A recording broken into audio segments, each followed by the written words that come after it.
Lyra stood at the edge of the United Earth Assembly chamber, her tall frame gleaming under the bright lights. Her skin shimmered faintly, a living pattern of colors that shifted like liquid crystal, betraying the alien origin that no disguise could hide. Every eye in the chamber was fixed on her. The cameras carried her image across Earth to homes, schools, and cities where people stared with a mixture of awe, fear, and suspicion. It was not every day that a representative from a distant civilization appeared in person, and even rarer still that she had come with a demand that could shake the planet. The human delegate sat stiff and silent as Lyra raised her hand. Her voice, translated through a device on her wrist, carried a calm tone. She explained that her people, the Zathari, were dying. Their civilization was ancient, older than Earth's recorded history, and yet all their knowledge and technology could not save them from a creeping decay in their very bloodlines. Generations of careful breeding, manipulation, and science had left them without resilience. They had reached a limit where no healing, no modification, and no medicine could reverse what nature had taken from them. She told the humans that her people had searched across many stars, testing countless species. They looked for strength not only of body but of spirit, adaptability and survival against impossible odds. They had scanned worlds where creatures breathed fire, where bones were like iron, and where minds could bend reality. Yet none of them were complete. None of them carried the kind of spark that could endure everything. And then, after long searching, they had found Earth. They had found humanity. A murmur spread through the chamber. Some thought it flattery, some thought it a trick. Humans had long suspected they were ordinary in the wide expanse of the universe, perhaps even weak compared to mighty alien empires. Yet here was Lyra, declaring before the whole world that humanity carried the strongest genes she had ever encountered. And then she named one man among billions. Daniel Reyes sat frozen in his chair. He had not been chosen by any committee, had not volunteered, and had no idea why the alien's voice had spoken his name with such certainty. He was a technician from a small city in South America, someone who repaired communication towers and lived a quiet life. He had no medals, no history of war or science, nothing that marked him as remarkable. Yet Lyra pointed directly at him and said he was the key to her people's survival. Gasps filled the air. Reporters shouted questions. Government leaders demanded explanation. Daniel felt his heart pound as he struggled to understand why an alien, standing before the entire planet, would choose him. His name echoed across the broadcasts, across the world, and within minutes the quiet life he once knew had ended. Lyra explained calmly that the choice was not random. For years her people had studied humanity from afar, collecting samples, watching patterns, and measuring strength. Most humans had flaws, as all species did, but in Daniel she saw an unusual resilience. His DNA held markers of resistance against diseases that had destroyed others. His body carried adaptations from ancestors who had survived hunger, storms, and hardship. And beyond biology, his record of life showed a man who endured difficulties without breaking, a man who kept moving forward even when no one noticed. To the Zathari, that was the rarest kind of strength. Daniel could not speak. He did not feel strong, only confused. He thought of the times he had failed exams, the times he had struggled to find work, the times when life seemed unfair. He was not a hero, not someone worthy of being the center of this alien story. But as the cameras turned toward him, the entire world waiting for his reaction, he realized there was no escape from what had begun. The assembly erupted with debate. Some leaders demanded that Lyra leave Earth immediately. Others saw opportunity, a chance for alliance, trade, and access to alien knowledge. Many feared danger. What if the Zathari planned to take humans as resources, as tools for their survival, without caring for the consequences? What if Daniel was never seen again? The chamber shook with voices until the head of the assembly called for order. Lyra did not raise her voice, but her calm presence silenced the noise. She repeated that her people did not wish conquest. They came with desperation, not weapons. They offered partnership, not chains. The Zathari believed in choice, and Daniel would have the right to refuse. Yet if he accepted, he would travel with her, undergo trials, and perhaps carry the future of two species on his shoulders. The thought weighed heavily on Daniel. The world watched him closely. Strangers debated his fate on screens and in streets. Some called him chosen. Some called him unlucky. He felt trapped between disbelief and responsibility. Could he say no? Could he let fear decide when all of Earth might benefit from the chance to stand among the stars? He thought of his family, his friends, the life that had once been small and quiet. He thought of the unknown worlds Lyra spoke of, the galaxies filled with dangers and wonders he had never imagined. His heart told him to run, but something deeper whispered that maybe, just maybe, there was a reason he had been chosen. Later, when the assembly had ended and the noise of arguments filled the media, Daniel found himself in a private chamber with Lyra. For the first time, he saw her not as a distant figure of light and authority, but as a living being who carried weariness in her eyes. She spoke softly, explaining what her people had lost, what they feared, and why they placed hope in him. She told him that the strongest genes were not only about body, but about survival of the spirit. Humanity had risen from caves to cities, from fire to machines, enduring disasters that would have erased weaker species. And Daniel, though he doubted himself, carried the marks of that history within him. Daniel asked why it had to be him. Out of billions, why not someone stronger, smarter, or more famous? Lyra tilted her head and said the Zathari had tested champions and geniuses before, on other worlds, and found them brittle. Great power often broke under pressure. What endured again and again was not glory but resilience. And resilience was something Daniel carried without realizing. Silence stretched between them as Daniel thought. Beyond the chamber walls, Earth argued about politics, safety, and strategy. But in that moment, it was only him and Lyra, two beings from different worlds connected by a fragile thread of trust. He did not know if he could save her people, or even survive the trials she promised. But he felt something stir in him, a small fire of possibility. He remembered all the times life had knocked him down and all the times he had risen anyway. Maybe, just maybe, that was enough. When he finally spoke, his voice trembled but did not break. He said he would not decide immediately, but he would not run away either. He would face whatever came next because humanity deserved to know what it meant to be chosen. Lyra bowed her head, a gesture of respect from her people. The decision was not final, but the path had begun. The story of the strongest genes had taken its first step. The day after Lyra chose Daniel Reyes, the world no longer looked the same to him. News channels showed his face every hour. People gathered outside his family's small home, and strangers sent messages calling him everything from savior to traitor. Some said he was chosen by fate, others believed it was a trap. Daniel did not feel like either. He felt like an ordinary man caught in a storm far greater than himself. Governments argued late into the night about what to do. The United Earth Assembly allowed Lyra to stay for now, but under heavy guard. Many leaders demanded proof of her claims. If Daniel was truly special, if humanity truly carried the strength she spoke of, then she had to show evidence. Lyra agreed without hesitation. She said Daniel must undergo trials not to prove his worth to her, but to prove to humanity that her choice was real. The trials would test his body and mind in ways no human had ever faced. Only then would the world believe. Daniel was brought to a secure facility outside the city, where Lyra's ship rested like a shining crescent of silver on the ground. It looked alive, almost like a creature of the sea rather than a machine, its surface shifting as though it breathed. Soldiers and scientists surrounded it, some in awe, others in fear. Daniel walked past them, his steps heavy. He wanted to run, to return to his quiet life, but every camera reminded him there was no escape now. The whole world was watching. Inside the ship, the air was clean and strange, carrying a faint scent like rain after a storm. The walls glowed softly, shifting as Lyra moved her hand across them. Daniel felt both fear and wonder. He had never imagined stepping onto an alien vessel, let alone being the center of everything happening inside it. Lyra guided him to a chamber filled with strange equipment. Transparent columns lined the walls, filled with liquid that shimmered with light. Machines floated silently, moving as if alive. Lyra explained that the first trial would test his resistance to alien pathogens. She assured him it would not be lethal, but it would reveal how his immune system responded to threats unknown to Earth.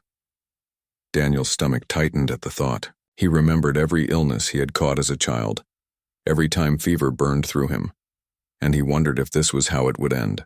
But then he remembered her words from the night before. Resilience was not about being unbreakable, but about standing again after falling. With a deep breath, he agreed. A machine approached, placing a small sphere against his arm. It injected something cold and sharp into his skin. At first, nothing happened. Then heat spread through his body, a burning ache that reached his chest and head. His vision blurred, his heart raced, and sweat poured down his face. He fell to his knees, gasping for air. Panic rose inside him. but he clenched his fists and forced himself not to collapse. Minutes passed like hours. Finally, the burning faded, replaced by a calm exhaustion. Lyra studied the glowing screens around them and nodded. His body had fought off the alien microbes faster than she expected. Where others would have failed, he had endured. The second trial came the next day. Lyra led him into a chamber where gravity shifted unnaturally. At first it felt like walking with heavy boots, then as if invisible hands pushed him down. His legs shook, his chest tightened, and he could barely stand. Scientists watched through glass, taking notes. Daniel thought about giving up, about saying this was impossible. But then he remembered the workers he used to climb towers with, men who carried heavy tools in the sun for hours without complaint. He thought of his mother, who had worked long shifts even when tired to keep food on the table. If they could carry such burdens, so could he. Step by step, he forced his body to move forward until the chamber returned to normal. When he stumbled out, Lyra's eyes glowed softly in approval. The third trial tested his mind. Lyra explained that the Zathari had the ability to project illusions directly into thought, to see how a mind reacted under stress. Daniel agreed, though his nerves trembled. He lay on a platform while Lyra touched his forehead. At once, the world around him vanished. He stood in darkness, then in fire, then in storms that ripped the sky apart. Voices whispered in his ears, telling him he was weak, that he could not survive, that he was nothing. He saw shadows of creatures rushing at him, claws reaching out. Fear clawed at his chest, but he forced himself to remember it was only a test. He thought of his sister, of her laughter when they were children. He thought of his father teaching him to fix old radios. He held on to those memories like anchors, and slowly the illusions faded. When he opened his eyes, Lyra was smiling faintly. His mind had not broken. Each trial left him more exhausted, but also more certain. He was not chosen because he was perfect. He was chosen because he refused to surrender. The soldiers who once doubted him now looked at him with respect. Scientists whispered that perhaps humanity was stronger than they had believed. For the first time, Daniel felt a weight in his chest, not of fear, but of pride. Maybe Lyra had seen something in him he could not see in himself. But the trials did not end in silence. News of them spread across the galaxy. Lyra's ship carried signals far beyond Earth, and other civilizations were listening. Among them were the Core Dominion, a rival power that feared the Zathari might rise again with human help. To them, Daniel was not a hero but a threat. In the shadows of space, they began to move their pieces, preparing to strike before this strange alliance could grow. Back on Earth, Daniel returned to his room on the ship, exhausted from the day's tests. Lyra entered quietly, watching him with curious eyes. She told him he had done well, better than she expected, and that every step he took gave her people hope. Daniel asked if she ever doubted him. Lyra tilted her head, her crystal-like skin flickering with gentle light. She said doubt was natural even for her, but strength was proven not by certainty but by action. Every time he stood when he could have fallen, he answered the question himself. Daniel looked at her and realized she was not just a representative of her people. She was someone carrying a heavy burden, someone who had placed all her hope in him. For a moment he felt a strange connection, not of duty or science, but of shared struggle. They were two beings from different worlds, but both fighting against despair. He nodded slowly and told her he would keep going no matter what came next.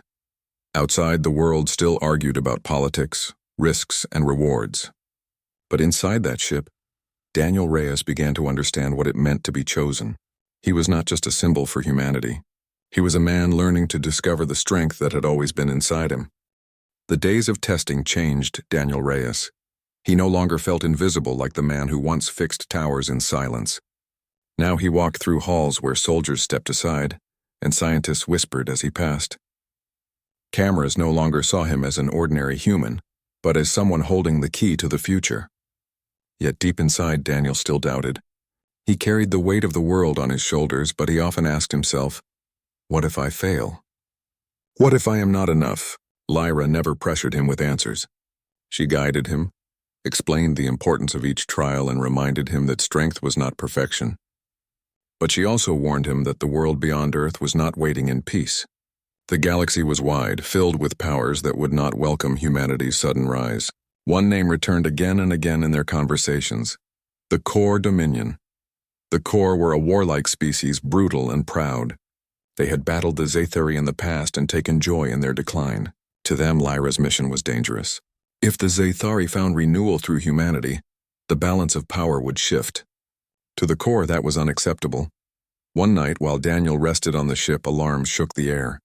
Lights flashed red, and the walls hummed with urgent warnings. Lyra appeared at his door, her face sharp with tension. She told him to follow quickly. They rushed down glowing corridors as the ship trembled. Through a window, Daniel saw streaks of fire in the night sky. At first he thought they were meteors, but then he saw their shape. Ships dark and jagged, descending like predators. The core had come. Soldiers outside scrambled to defend the landing site. Anti-aircraft weapons fired beams of light into the sky, striking some of the alien craft, but more slipped through. Explosions lit the horizon. Panic spread through the city nearby. Daniel's heart raced as the ship shook again. He asked Lyra what they wanted, though he already knew. Her answer was calm but heavy. They wanted him dead before he could prove himself. The Zathari ship lifted into the air, rising with smooth power. Daniel clung to the walls as gravity shifted beneath him. Through another window, he saw core fighters chasing, their wings sharp like blades, their engines glowing with sickly green fire. The Zathari ship moved faster, twisting gracefully through the air, but the core kept coming. Explosions burst close, shaking Daniel's bones. Lyra guided the ship high above the clouds, then into the cold darkness of space. Earth shrank below, blue and fragile. For a moment, Daniel felt awe, the same awe he had dreamed of as a boy staring at stars. But the dream turned quickly to fear as the core ships followed, firing again and again. Lyra moved her hand across glowing controls, her expression focused. The ship twisted, dodging, firing beams of light that struck one enemy down, but there were too many. The core did not intend to capture. They intended to overwhelm. Daniel asked if there was anything he could do. Lyra looked at him, her eyes glowing faintly. She said survival itself would be his role. If they captured him, everything would be lost. He had to stay alive no matter what. The battle stretched into chaos. The Zathari ship dove into an asteroid field, weaving between spinning rocks. Explosions lit the shadows as core ships crashed against stone. Yet even there, the enemy did not stop. Daniel held onto his seat, every muscle tense as Lyra pushed the ship deeper into the field. Suddenly, a blast struck near the rear, sending sparks across the walls. The ship groaned, alarm screaming. They had been hit. Lyra forced the ship to land on a large asteroid that spun slowly in the blackness. The vessel touched down roughly, sliding across dust and stone. Silence fell except for the faint hum of damaged systems. Lyra told Daniel they would have little time. The core would send boarding parties. If they wanted to survive, they had to fight back. Daniel's stomach twisted. He had never fought in a war, never held a weapon against anything more than rusted machinery. Yet when Lyra handed him a tool that shimmered like a blade of light, he did not refuse. His hands shook, but he remembered every trial. He had survived sickness, crushing weight, and storms of the mind. Now he would face a storm of flesh and metal. The first core landed minutes later. Their figures emerged from shadows, tall and armored, with eyes burning like embers. They moved with brutal speed, weapons glowing with green fire. Daniel froze at the sight of them. He wanted to run, but Lyra stood tall, calm, and unflinching. She raised her weapon and fired, striking the first invader down. Sparks burst across the dark surface. Daniel took a deep breath and followed. He swung clumsily at the second, the light blade humming through the air. The core blocked with its weapon, shoving him back. Fear surged in his chest. But then he remembered the illusion trial. The voices telling him he was weak. He had resisted then. He could resist now. He struck again, harder, until the alien stumbled and Lyra finished it with precision. More came. The asteroid echoed with roars and the clash of weapons. Daniel fought clumsily but with stubborn strength, refusing to fall. Every strike reminded him he was not trained for this, but his body moved with determination. His arms ached, his breath burned, but he kept standing. The core were stronger, but they did not expect him to endure. That endurance became his weapon. After what felt like hours, silence returned. The core lay defeated around them, their ships scattered. Lyra looked at Daniel with something new in her eyes. Not just respect, but trust. She told him he had proven something greater than physical strength. He had proven he could stand when others would break. That was what made humanity different. But their victory was not complete. Lyra explained that the core would not stop with one attack. They now knew Daniel was real. that he carried something dangerous to their plans. They would spread word across the galaxy. More enemies would come, stronger and more ruthless. This battle was only the beginning. Daniel stood on the surface of the asteroid, staring at the stars stretching endlessly around him. He felt small, smaller than he had ever felt on Earth, yet at the same time he felt a fire burning inside. He had survived trials that seemed impossible. He had stood against enemies that should have crushed him. And though fear still lingered, it no longer controlled him. Lyra placed a hand on his shoulder, her crystal-like skin glowing faintly. She said the journey ahead would be harder than anything so far, but she believed in him. She told him that the strongest genes were not just in his body but in his spirit, and now the galaxy would test that spirit more than ever before. Daniel nodded slowly. He did not know what the future held, but he knew one thing with certainty. He would not run. After the attack by the Corps, Daniel Reyes realized that his life had changed forever. The quiet streets and ordinary buildings of his city seemed like a distant memory. Now he existed in a realm where stars stretched endlessly, and every decision could affect not just Earth, but the survival of an entire alien species. Lyra guided him through the damaged corridors of her ship as repairs hummed around them. Sparks flew from broken panels and the air smelled faintly of ozone. Daniel's body ached from the battle, but his mind was alert, aware that rest might not come for a long time. Lyra explained that the next stage of his journey would be far more dangerous. They could not remain in space for long. The Corps would search every system, hunting for signs of Daniel and the Zathari. To survive, they had to retreat to a hidden region on the edge of the galaxy, where natural asteroid fields, magnetic storms, and gravitational anomalies formed a perfect refuge. Even then, their journey would be perilous. Daniel swallowed his fear and nodded. He had already faced trials of sickness, gravity, mental illusions, and combat. This would be no different. Survival required focus, endurance, and adaptability, the qualities Lyra had seen in him all along. The ship launched again, slipping silently through the dark vacuum. Outside the windows, stars streaked past like scattered diamonds, and the void seemed to stretch infinitely in every direction. Daniel had never felt so small and yet so significant. Every heartbeat, every breath mattered. He was no longer a man of quiet towers. He was a living symbol, a human being standing between life and extinction for a species he barely understood. The journey was not easy. The ship passed through meteor storms that battered its hull, sending tremors through the corridors. Daniel held onto rails and walls, his muscles screaming in protest, but he remembered his training, his trials. Step by step he adjusted, learning how to move in zero gravity, how to brace himself, how to act despite fear. Lyra watched him closely, silently noting the improvement in his endurance and focus. Every step forward strengthened her belief in humanity's unique resilience. One night, as the ship navigated a narrow corridor of asteroids, a sudden alarm blared. The sensors detected a Corps scout ship approaching, small but fast. Lyra swerved, using the ship's shields and speed to avoid detection. But Daniel realized that hiding would not always be possible.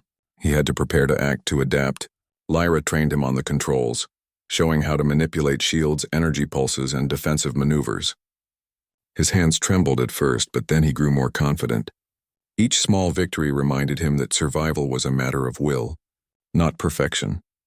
Hours later, the ship emerged from the asteroid maze into a calm region, a space filled with dense clouds of gas and floating debris.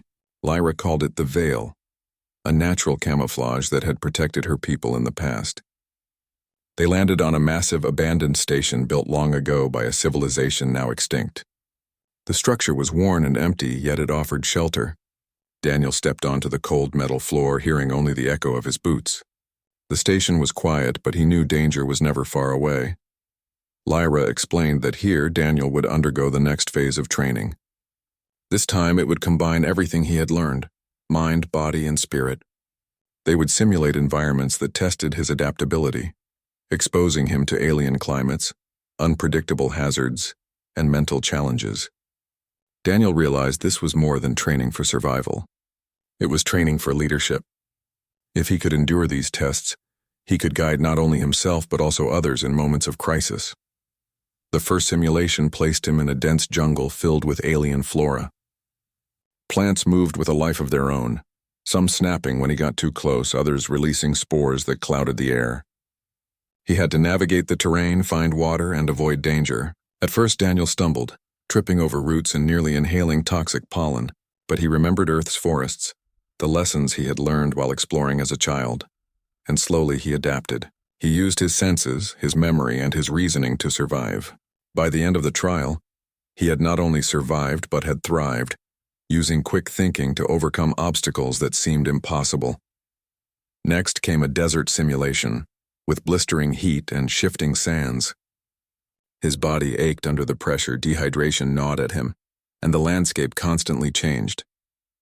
Daniel learned to ration his energy, use shade and terrain for advantage, and maintain focus despite exhaustion. Each challenge pushed him closer to his limits. Lyra observed silently, her eyes reflecting both pride and calculation.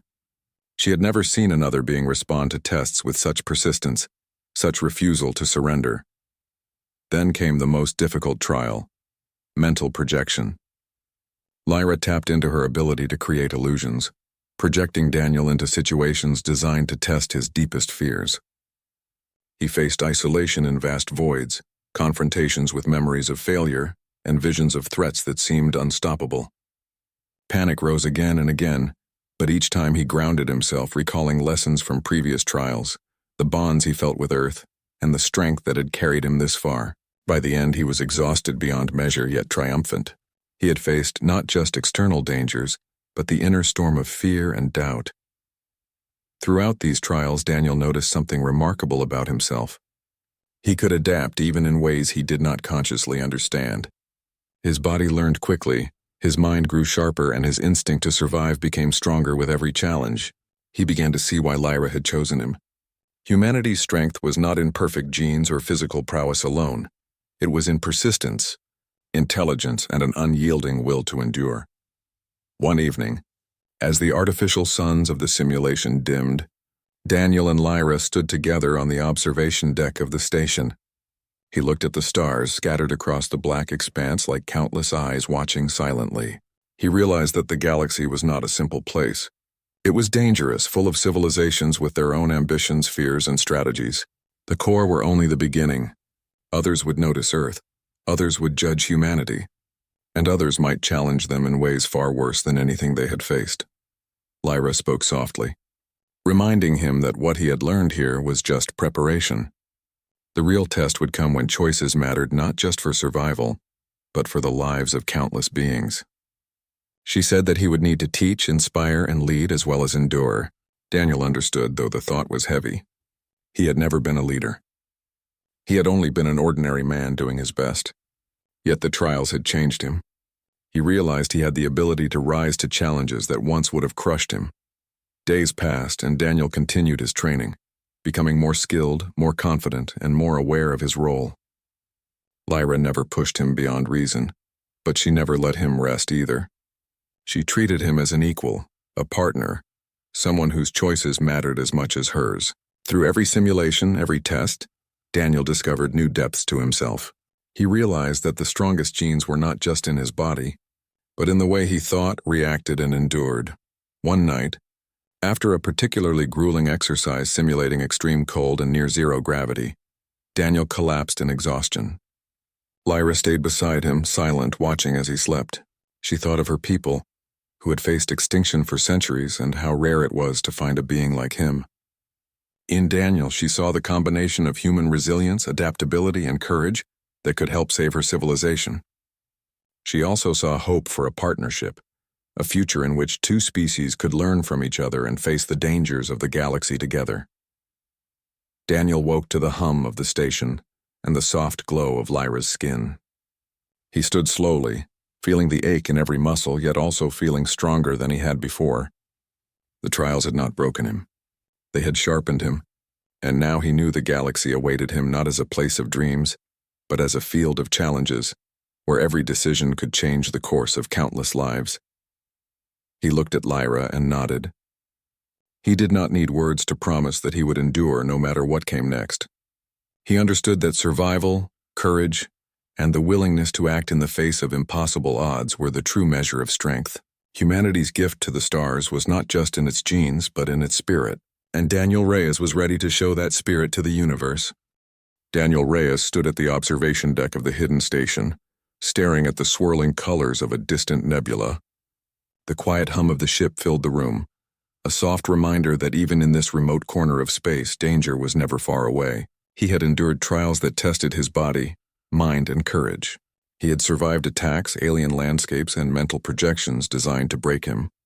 Yet despite every challenge, the weight of responsibility pressed heavier with each passing day. Lyra, standing beside him, noticed the tension in his posture and offered a small, encouraging nod. "The galaxy will not wait," she said softly. "If we want to protect Earth and my people, we must act before others notice. The core are only the beginning. Many species watch, waiting to see if humanity will rise or fall." Daniel exhaled slowly, his hands gripping the railing. He realized that every decision he had made so far had been for survival, for proving himself capable. Now it was no longer about personal endurance. It was about strategy, about leading two species into a future where mistakes could cost lives. Fear lingered, but it no longer controlled him. The lessons of the trials, the experiences in battle, and the relentless push of Lyra's training had hardened something inside him, a resolve that he could not ignore. Lyra guided him to a command room filled with holographic displays. Maps of star systems floated in midair, showing paths of travel, colonies, and potential threats. Daniel had never imagined navigating such vast distances or considering the politics of civilizations across the stars. Yet he studied the maps carefully, recognizing patterns, calculating routes, and thinking of contingencies. He realized that survival was not only about strength, but also about intelligence and foresight. Their first task was to send a message to the United Earth Assembly. Lyra explained that humanity's potential must be recognized before news of the core's attack spread too far. If other civilizations misunderstood, they might see Earth as a weak world or a target. Daniel agreed to craft the message, carefully choosing words that conveyed humanity's resilience, intelligence, and willingness to cooperate. His words were simple, honest, and strong.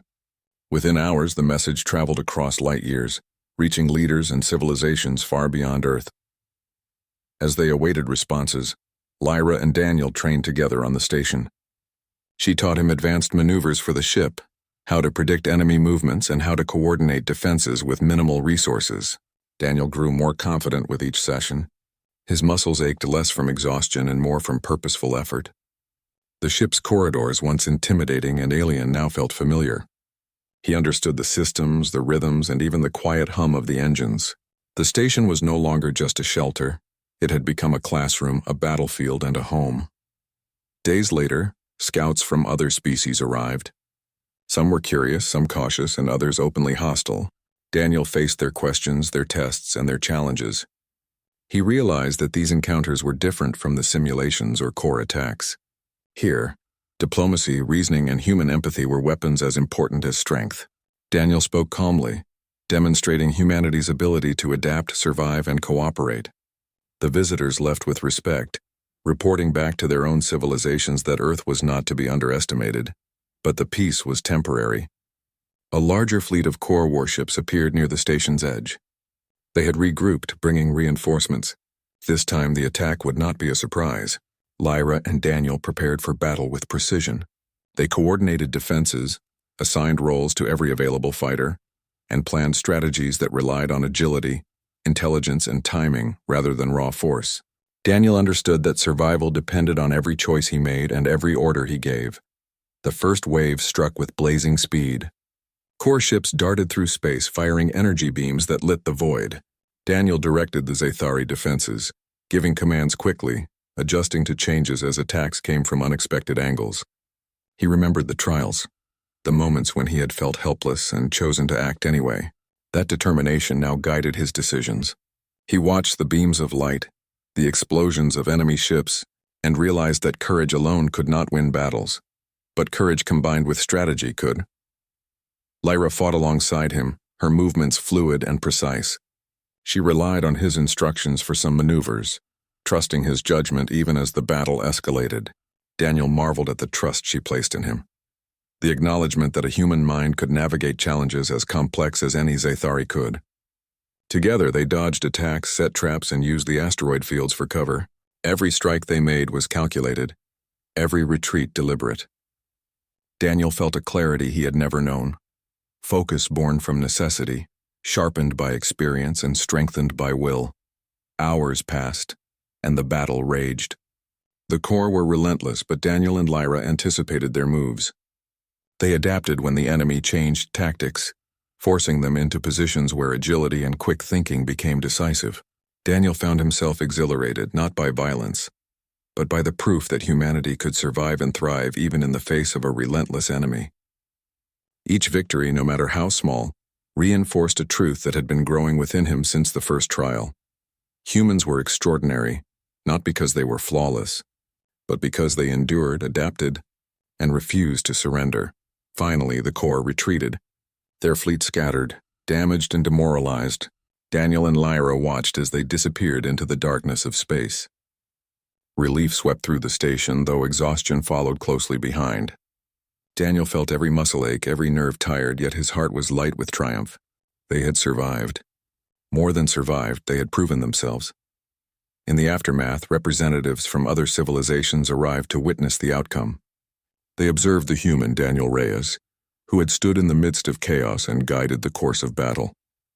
They saw a species capable of resilience, intelligence, and courage beyond what they had expected. The Council of Galactic Civilizations convened, discussing alliances, trade, and protection agreements. Lyra's people were no longer on the brink of extinction. The evidence of humanity's strength embodied in Daniel had shifted perspectives across the stars. Lyra turned to Daniel privately after the council meeting. Her expression was calm but serious. "You have done more than survive. You have inspired. You have shown that humanity is not a species to be underestimated. The trials, the battles, and the challenges were never just about me or my people. They were about proving that humans could rise to the universe itself." Daniel looked at her, finally understanding the full weight of what they had achieved. He had begun as an ordinary man, unsure of himself, terrified of the unknown. Now he had faced sickness, impossible gravity, mental projections, alien landscapes, combat, and diplomacy across the galaxy. He had endured, adapted, and guided others. He realized that the strength Lyra had seen in him was not unique to him alone. It was a reflection of humanity itself. He thought of Earth, of the cities, the oceans, the forests, and the people who had survived countless challenges long before he was born. He understood that the galaxy would now look at Earth with new eyes, not as a weak, fragile planet, but as a world of potential, resilience, and courage. Humanity's role in the cosmos was no longer uncertain. It had been proven through action, endurance, and will. Lyra placed a hand on his shoulder, her skin shimmering softly. "The universe is vast and full of danger, but you have given us hope. Your strength is not only in your genes, but in your heart, your mind, and your determination. That is something no enemy can take." Daniel nodded, feeling a sense of calm he had not known since the moment she had first chosen him. He realized that being chosen had never been about being stronger than others. It had been about demonstrating what it meant to endure, adapt, and act with courage when the odds were impossible. Humanity's gift was not perfection, it was persistence. And in that persistence they had found a place among the stars. The battles were over for now. The station hummed with quiet activity, repairs being made and systems checked. Lyra and Daniel stood together, looking out at the stars, the same stars that had once seemed distant and unreachable. Now, they were a horizon full of possibilities. Daniel understood that this was only the beginning of a much larger journey, but he also knew that he and humanity were ready. He turned to Lyra and smiled faintly, the first true smile since his selection. She returned it, a quiet acknowledgement of trust, partnership, and the shared future they had fought to protect. Together they would face the challenges ahead, not as teacher and student or alien and human, but as partners standing at the edge of the galaxy, ready to endure, adapt, and thrive. Daniel Reyes, the ordinary man from Earth, had become a symbol of human resilience. The strongest genes were not merely biological, they were the embodiment of will, courage, and the relentless drive to survive and protect. Humanity had proven itself, and the universe had taken notice. The stars no longer seemed distant. They were a place for humans to reach, explore, and endure. And as he looked out at the endless expanse, Daniel knew one thing clearly. Humanity had not only survived, it had begun to rise.